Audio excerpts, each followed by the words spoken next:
อากาศมันเย็นร้อนอยู่จะกระใจเย็นๆนะแม่กระใจเย็นอยู่มื้อบ้านกูบ่อยากกินมื้อนี้แล้วกูบ่ได้ฟ้าวพร้อมแต่ว่าเอาไว้เด็กบ้านของค่อยมีมักแตงโมมักส้มโอมักยมมักหมีนอกจากนี้มีมะกอกมะขามเป็นทุกยามคือมะพร้าวมะพร้าวแต่มะพร้าวยามนี้ก็บ่เป็นเพลงอย่างของมึงเจ้าบ่เคยยินวะบ่เคยได้ยินหรอกเอาอยู่พี่บ่มีวะมีหรอกบ้านของค่อยมีมักแตงโมหั่นดิอ๋อคุณหูอยู่เจ้าห้องบ่ได้มันบอกห้องบ่ได้หรอกครับมึงเฮ้ยว่างบ่นี่เพลงสมัยเจ้ามันเพลงใดเพลงหยังเพลงสมัยเจ้าตอนยังน้อยสมัยกูวะสมัยกูพูดแล้วมีห้างมหาเสน่ห์พูดแล้วโอ้ยยังอันตอนน้อยๆหั่นแม่ตอนยังน้อยๆหั่นน่ะน้อยพูดอ่ะสังทองลูกแม่ได้เคยฟังอยู่ป่ะเท่าหลายเติบแล้วเท่าแล้วนี่มึงเอาไข่เน่ามาใส่มาม่ากูมึงจำได้ป่ะโอ้ยเฮาบ่ฮู้เนาะมันเป็นไข่เน่าเนาะบ่ใช่มื้อนี้มึงต้องไปสดใส่นี่กูมื้อนี้นะใส่นี่อีหยังล่ะกูซื้อบะหมี่มาแล้วหลายยี่ห้ออยู่ไปต้มซุปกูกินนะถ้วยนึงต้มมีเดี๋ยวต้มมากินกันก็ได้มันมีหลายยี่ห้ออยู่แต่ว่ากูเอาไว้เด้อเอาไว้เอาไว้อ๋อจะจีฟ้าอยากจะหิวข้าววะกูบ่ได้ฟ้าวแต่ว่ากูบอกมึงน่ะเอาไว้นี่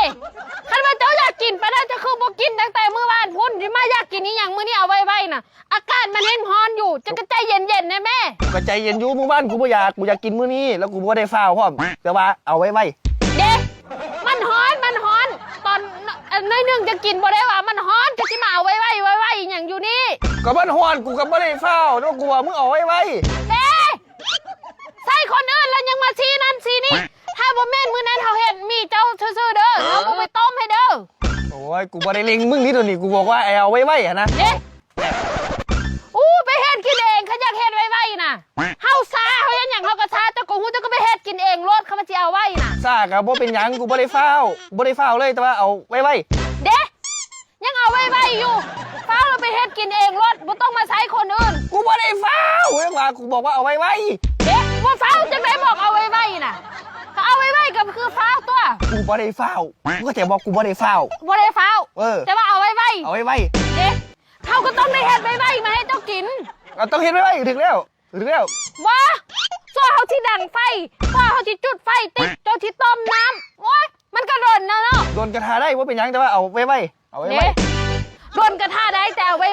มันหมายความว่าจังไดก็หมายความว่ากูบ่ได้ฟ้าวแต่ว่ากูเอาไว้บ่ได้ฟ้าวแต่ให้เฮ็ดมาไว้บ่ได้เฮ็ดมาไว้เอาเฮ็ดไว้เฮ็ดปกติมึงล่ะบ่ต้องฟ้าวบ่ต้องฟ้าวแต่กูเอาไว้ไปเฮ็ดกินเองรถเอาไว้นะบ่เอาเฮ็ดมื้อนี้น่ะกูบ่ได้ฟ้าวแต่ว่าเอาไว้ไปเฮ็ดกินเองรถบ่เฮ็ดโอ้ยบ่เป็นจังซั่นกูหมายความว่าบะหมี่กูซื้อมามันหลายยี่ห้อมึงเข้าใจป่ะมันมีมาม่ามีไว้มีหยังเนี่ยน่ะกูเอาไว้เอาบะหมี่ไว้เอามีไว้โอ้ยเว้าจังซี่ก็จบเอาไว้เว้าจังได๋ไผสิเข้าใจกูก็เว้าถูกแล้วตัวกูว่าผิดตรงไหนก็ไว้กูบ่ได้ฟ้าวดิแต่ว่าเอาไว้